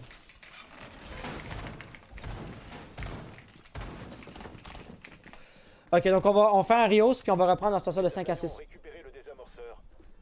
Donc, merci aux joueurs. Et puis, merci à votre compréhension. Ça ne sera pas long. On va devoir, on va devoir enclencher une petite pause ici pour l'instant.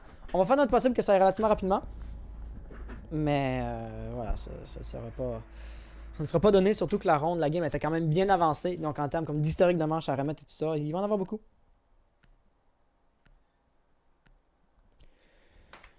Donc, si on revient ici.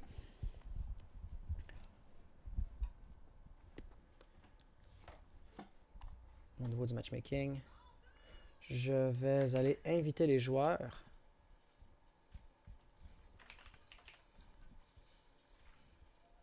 Voilà. Donc on va revenir là-dessus. Les opérateurs qui avaient été ban, ressortons rapidement ma ban. Ça va être Jackal et Montagne de tous les opérateurs. Echo et Lésion. Malgré son nerf, Lésion apparemment est encore trop embêtant. L'équipe bleue s'appelait... Ouais, désolé les gars, mais on a eu un écran noir pendant le chargement. Qui Sport. Non, c'est l'équipe orange, Sport. L'équipe bleue, c'est LFO. L'équipe orange, HLA X, Sport RTS. Voilà. Ok, pour l'historique de manche, on est allé dans la première fois barre bleue. Au 6e. Ok.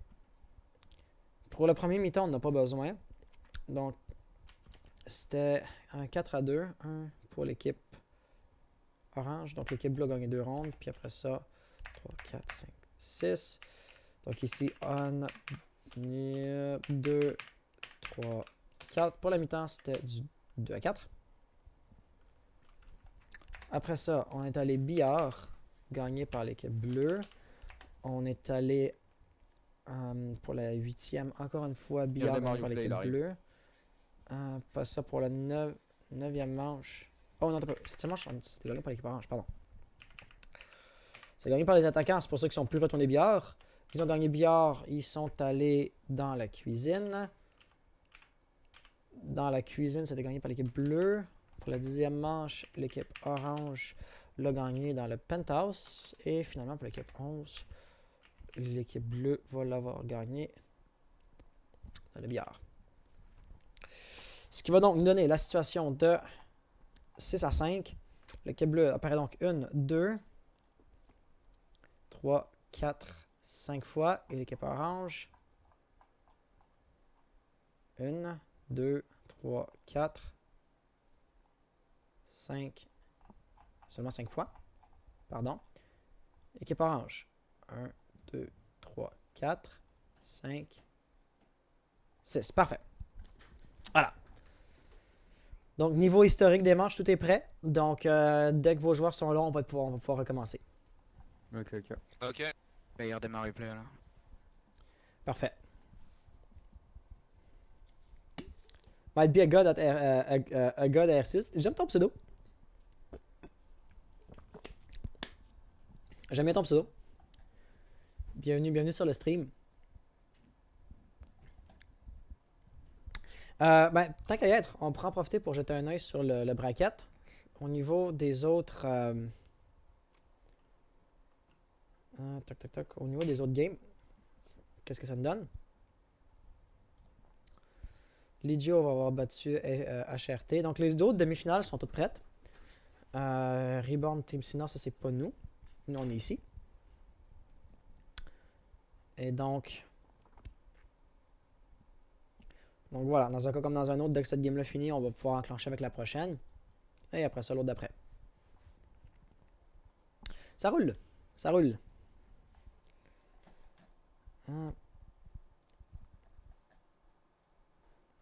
Ok, donc sinon... Ah oui, sinon aussi, en ce qui concernait l'histoire d'avoir à changer les scores. Tu étais dans quel team, toi, Chuba? Contre la Phoenix. Phoenix Dynasty. Ouais, ok, c'est bon. On a tagué KRS a gagné. Super! Super. Ah, puis en plus,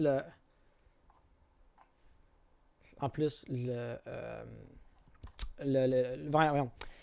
Le screenshot l'a confirmé en plus. Fait que c'était vraiment une faute de frappe plutôt qu'une action malicieuse.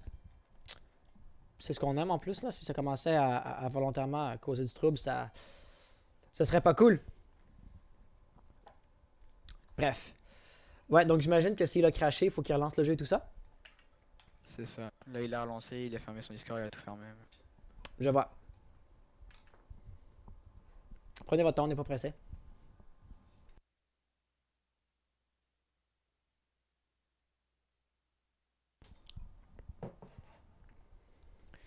Ouais.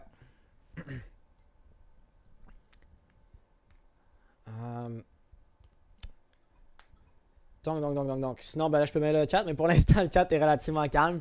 Fait que, bonjour à tous. Comment allez-vous?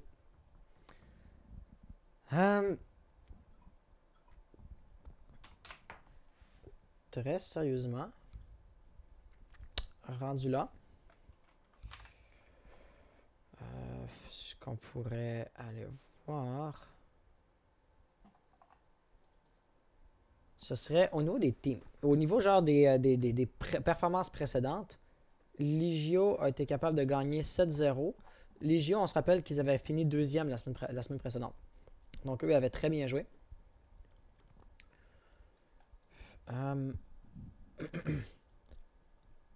Et ici, Vas-y, si bah, on il regarde un arrive peu par les... Au pire, on doit lancer à 4. ok, mais là, vous avez déjà utilisé votre Rios, donc vous ne ferez pas comme Rios pour le ramener là, si vous lancez comme ça. Bah, il a relancé son jeu, il a fermé son Uplay, il a fermé tout en arrière-plan, il arrive pas à score. Parce que votre Rios, le Rios peut durer jusqu'à 15 minutes, donc vous avez encore droit à 8 minutes de Rios. T'sais, moi, je dis ça pour vous. Si vous voulez lancer à 4, c'est votre choix. Non, attendez, non. Ouais, on attend, mais.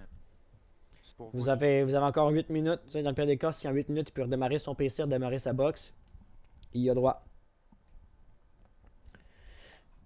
De mon côté, ce que je vais faire pendant ce temps-là, juste pour que l'interface soit peut-être un petit peu plus intéressante, on va venir ici. Je vais préparer une interface un peu différente, en espérant que ce soit plus intéressant. Floz, salut à toi, comment ça va? Il reste 10 secondes. Ah, c'est pas ça que je veux. Attackers must locate and defuse a Ça, bomb. c'est ça que je veux. Donc voilà, on va voir on va les replays de la dernière game et de celle-là. Forceur. Pendant ce temps-là, je peux peut-être en profiter pour regarder s'il n'y aurait pas genre un ou deux casteurs québécois qui vont s'être réveillés depuis, qui voudraient peut-être faire, peut-être venir Defender has Testé. left the area of genre operation. Sky s'est réveillé.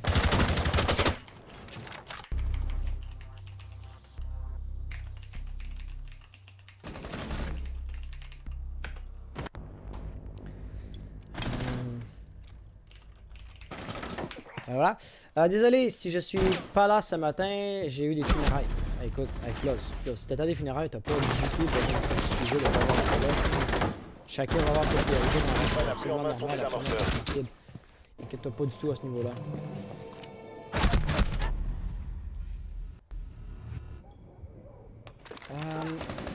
Je sens qu'on a contacté comme un ou deux petits casteurs. Ah, hey, il est parti!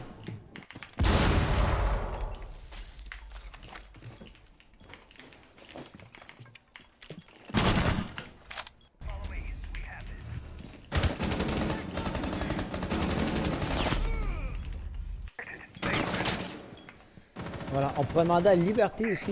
Liberty avait fait un bon travail la dernière fois qu'il était venu, puis il était rentré juste comme ça dans la casse libre. J'ai fait ah bah oui, pourquoi pas. Donc on va lui étendre une invitation.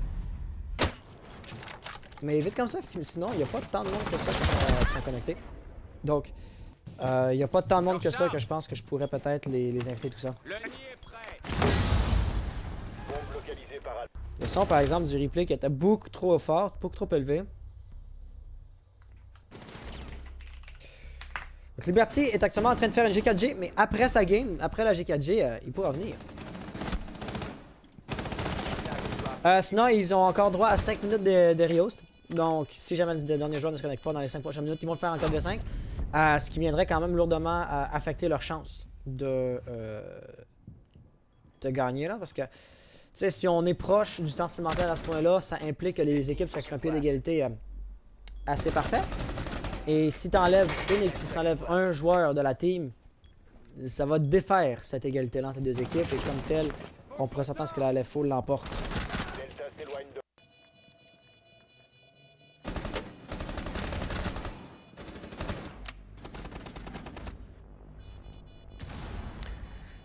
Bref. Dans un cas comme dans un autre,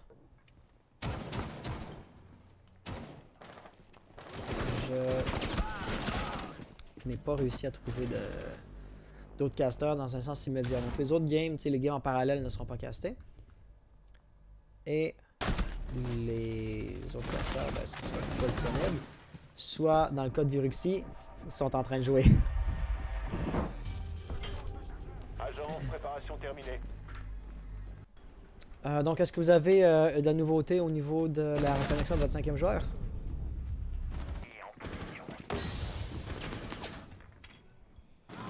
Est-ce que vous savez quand il va se reconnecter? On va le regarder, on va voir. Parfait, merci. Donc, on va voir ce que ça va donner, en espérant pour le mieux. Là, il a relancé son PC, il est en train de relancer son jeu. Parfait. Ça, c'est toujours dommage, les problèmes techniques. C'est en notre contrôle, mais ça fait partie des aléas du milieu. C'est Bomb vraiment located dommage. by attackers.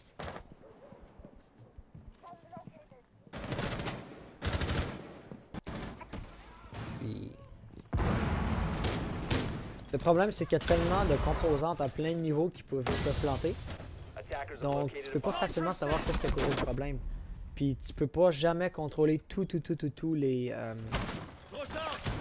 paramètres. Tu peux pas contrôler Alpha a été toutes les pièces dans la machine, qu'est l'Internet, qu'est le jeu, qu'est le réseau. Donc, s'il y a quelque chose qui brise, des fois, ça va être bêtement hors de ton contrôle, puis il y aura bêtement rien que tu pourrais faire. Dommage au plus haut point, si je puis me permettre. Il vous reste 3 minutes et demie.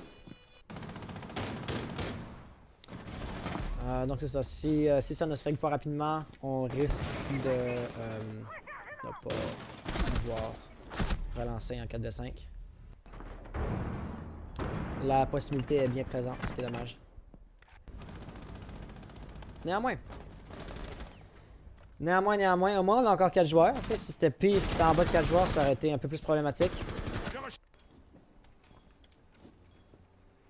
Mais définitivement, à part de ça, j'ai pas grand chose d'autre à rajouter, là. Il se passe rien de nouveau, puis je peux parler aussi longtemps, je peux parler pour une certaine quantité de temps, mais éventuellement, je vais je vais finir par me répéter, puis ça va devenir, on va dire, redondant.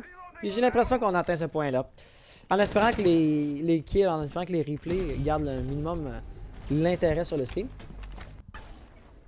Donc dites-moi jusqu'à présent, avec le confinement. Ouais, il arrive pas, il arrive pas. Ok, donc vous voulez relancer comme ça? Sauvé, hein. Pas Bon, grave, on c'est aurait pas essayé. grave. Bah, c'est pas de votre faute, hein. Bonne chance à vous, les gars. Allez, bonne chance, on reprend en GL. 6 à 5. J'ai la chef. GL. Donc, ouais! Après cette malencontreuse situation, reprenons.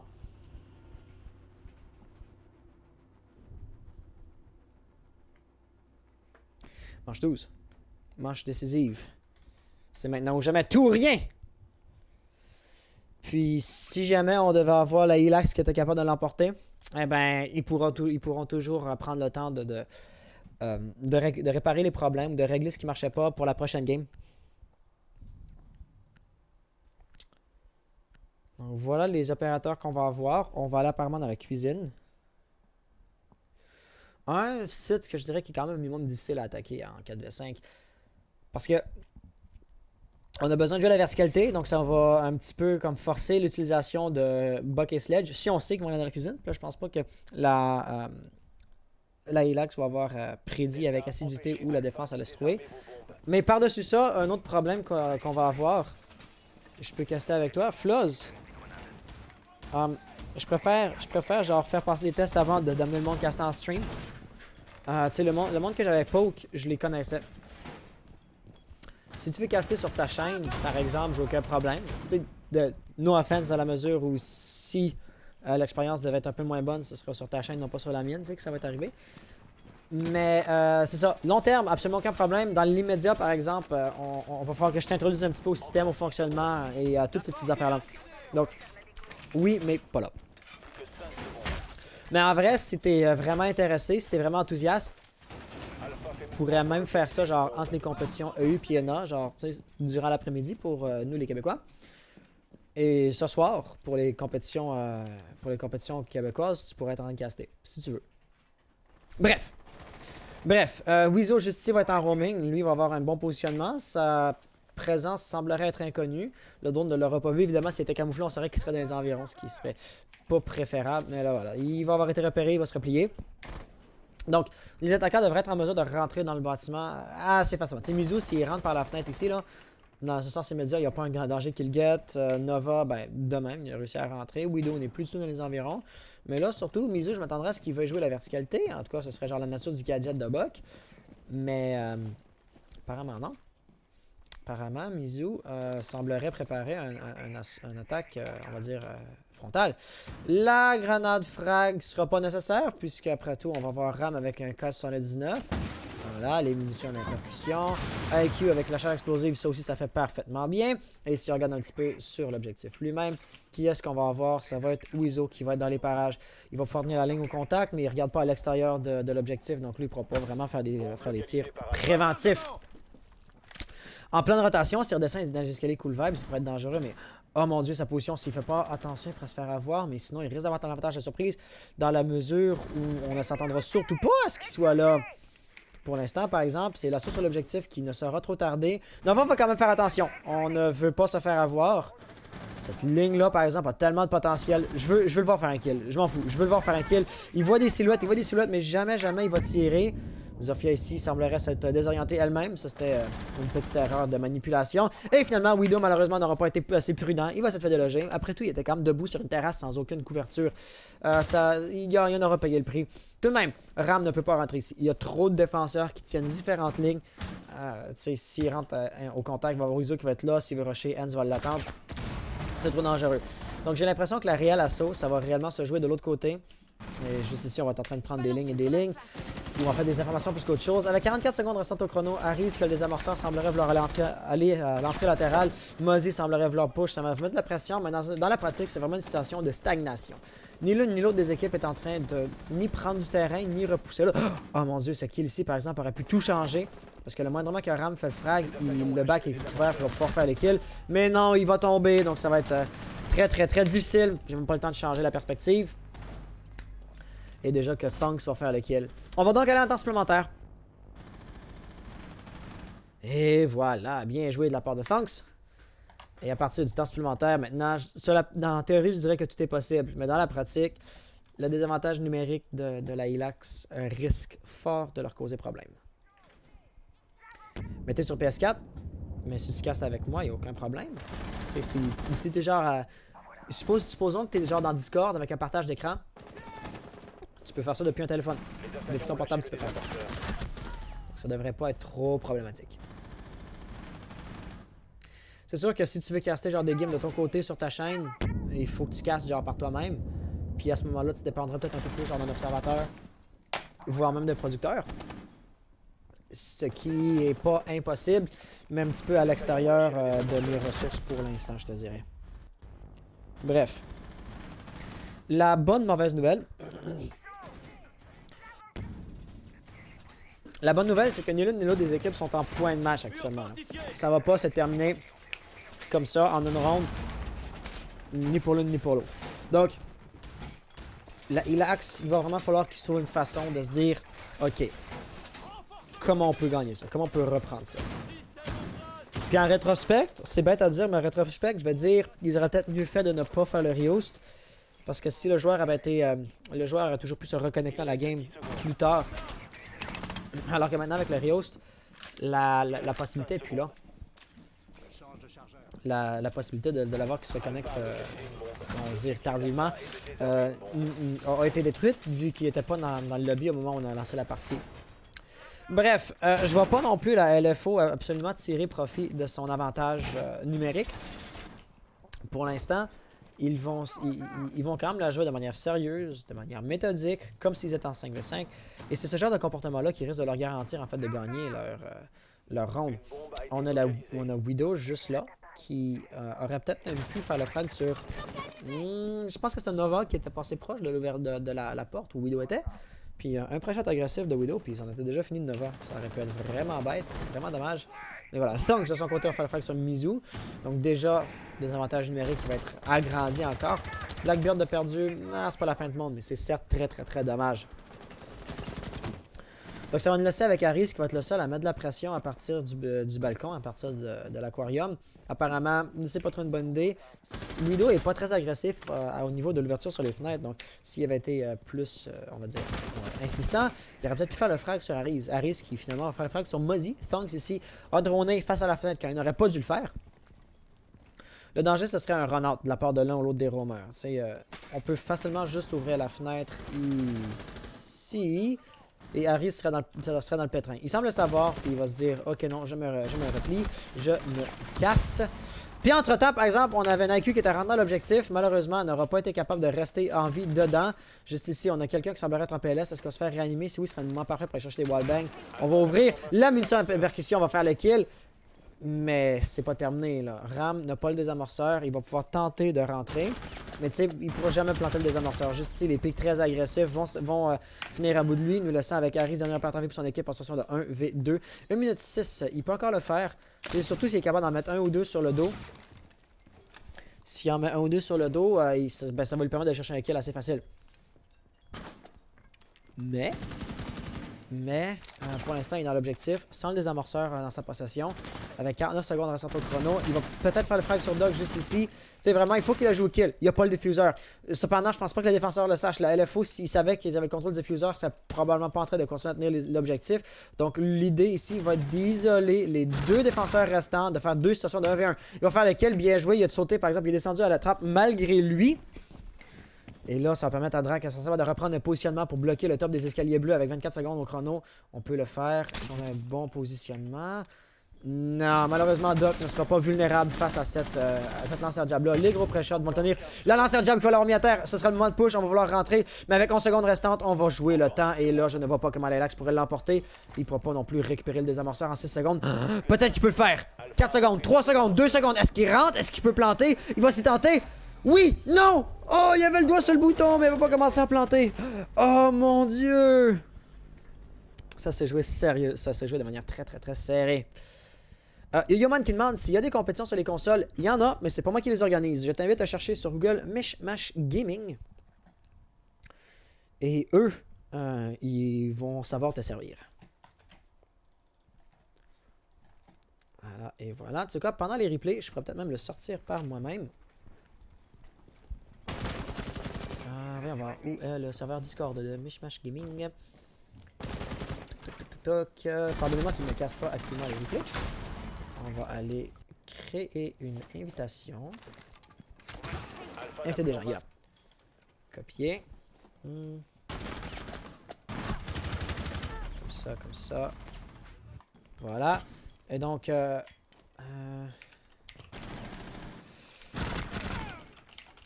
ce lien aura du sens dans 3 minutes avec c'est le délai de stream. Voilà. Mais, la situation de point de match est maintenant de retour. Après tout, si jamais la LFO devait remporter cette attaque-ci, ils vont aller en demi-finale. On est dans la cuisine.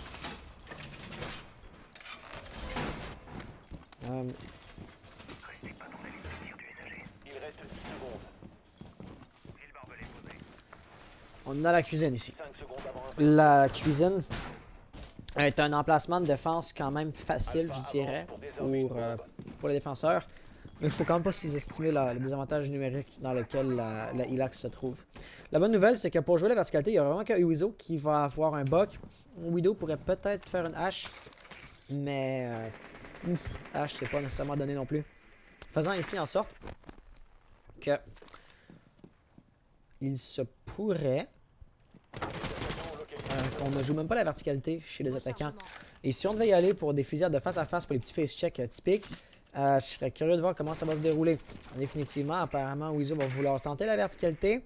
Et puis, avec un effectif réduit, la Ilax va sûrement pas envoyer des roamers trop agressifs. Donc, je m'attendrai à ce que Buck ne reçoive pas trop de pression, ne soit pas trop contesté dans sa quête pour ouvrir le plancher entier au niveau du penthouse.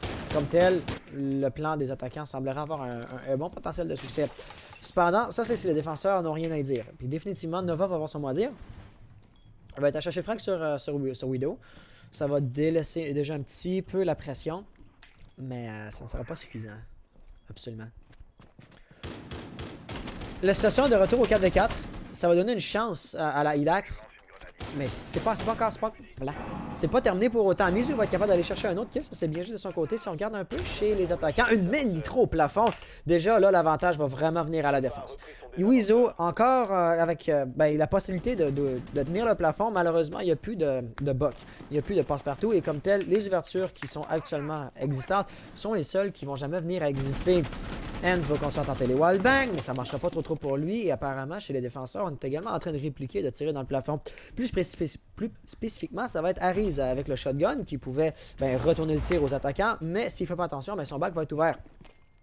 Ça va être le premier kill quand même chez la LFO. Donc là, la Ilax menait en situation de 4v2, maintenant plus que 3v2. C'est un début, n'est-ce pas? Vous pouvez commencer à quelque part. Cependant, avec 55 secondes d'instant au chrono, Wizo va être encore capable de faire un kill. Donc on va redescendre ça au 2v2. Ça commence à bien regarder pour la LFO. Ils ont encore amplement le temps d'attaquer. Enz, pour tenir des lignes, va être parfait. Ram de son côté va faire un frag sur Wizo. Donc une situation de 1v2. Le moindrement que Enz fait attention, qu'il cherche ses fusillades face à face ou qu'il va les choisir avec parcimonie, il devrait être capable de gagner. Donc, par exemple, un Blackbeard, c'est pas nécessairement un bon opérateur pour pique, pour agresser comme ça un objectif. Puis là, les derniers opérateurs en vie, il n'aura pas le choix d'être en bout de pointe. Il va être le seul candidat en fait. Et donc là, il va pique au même moment où Doc va faire la petite décale. On va tenter. Voilà, avec 2 balles restantes. Il lui restait 2 balles et que 2 balles. Il n'y avait plus de balles dans sa réserve. Il ne pouvait plus recharger. Et ça, c'était un gros problème. Couché dans le barbelé comme il était, à découvert 100%. Ses chances de survie étaient très faibles, essentiellement nulles. Et c'est exactement ce qu'on aura vu. Va pour les avant-derniers replays. Parce que ici, c'est manche finale pour les 2 équipes. Le pointage étant de 7-7, peu importe qui remporte la prochaine manche, va emporter la game.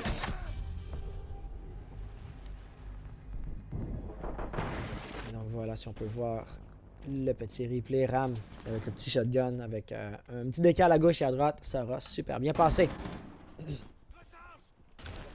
Donc pour la grande manche finale, on va aller dans la cuisine encore une fois. La cuisine qui semblerait vraiment porter chance à l'équipe défensive, peu importe qui c'est. L'avantage numérique va être à l'avantage de la défense, donc je vois mal comment la Ilax pourrait l'emporter. Une bonne nouvelle, par exemple, c'est qu'il va emmener Sledge et Buck. Donc s'il y a des opérateurs qui peuvent jouer la verticalité et causer masse de problèmes, ça va être ces deux-là. Mais par-dessus ça, qu'est-ce qui va rester à rajouter? Pas grand-chose. Les mêmes setups de castle vont arriver que toujours. Donc si jamais on veut faire une insertion plus horizontale, Sledge en particulier aura aucune difficulté à détruire ces gadgets-là. Il va également avoir un Mozzie qui va pouvoir retourner les drones des attaquants contre leur précédent maître. Et Widow, avec Wamai, il va être assez intéressant à observer. Puisque il y a 2 opérateurs quand même qui ont les grenades frag dans la composition. Donc si on est capable de les coller au plafond et de les faire exploser dans leur figure, ça pourrait mal se retourner. Oh mon dieu. Oh mon dieu, ces 2 petits magnets-là qui sont bien placés quand même, je veux dire. Si on veut observer un petit peu l'insertion au niveau des attaquants, Mizu, en fait, tout le monde, est-ce qu'ils sont spawn du même côté? Pas tout le monde. Ok, ça va être un spawn de situation de 2 à 2. De quel côté est-ce que ça va vouloir rentrer? Est-ce qu'ils vont vouloir se retrouver sur le toit pour s'insérer du même endroit? Ça reste à voir.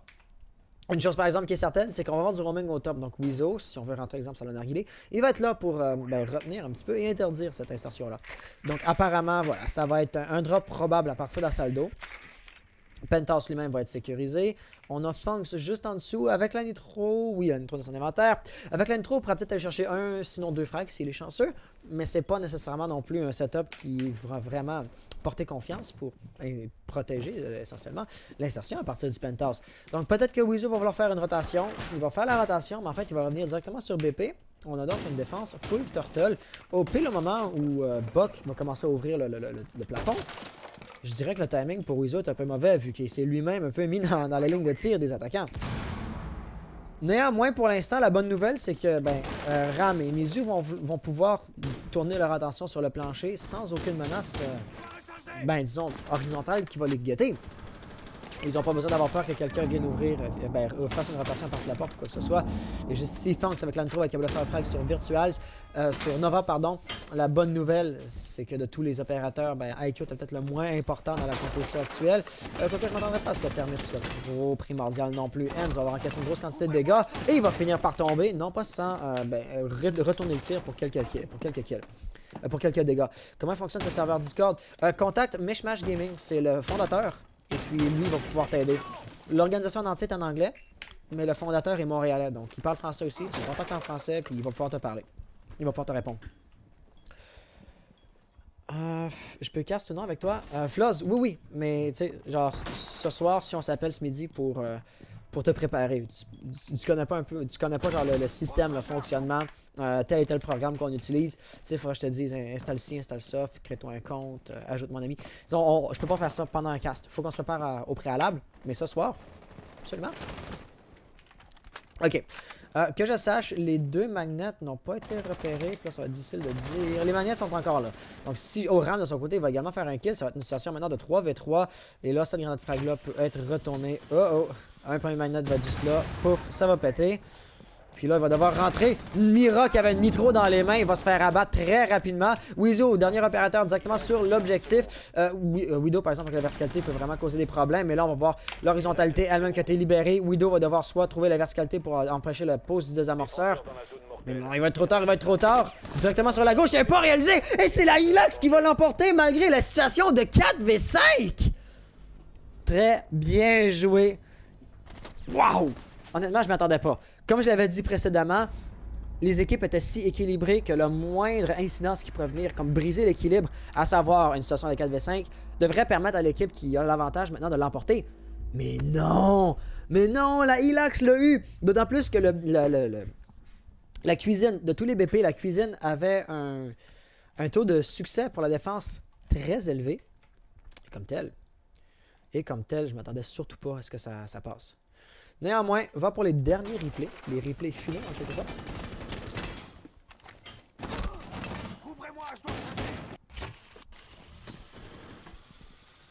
Ouais, un gros GG.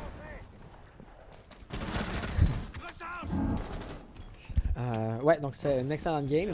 Les joueurs qui se disent GG in-game, vous ne l'entendrez pas évidemment en ce moment. Mais un gros bravo. Ici, la rotation de Défenseur en danger.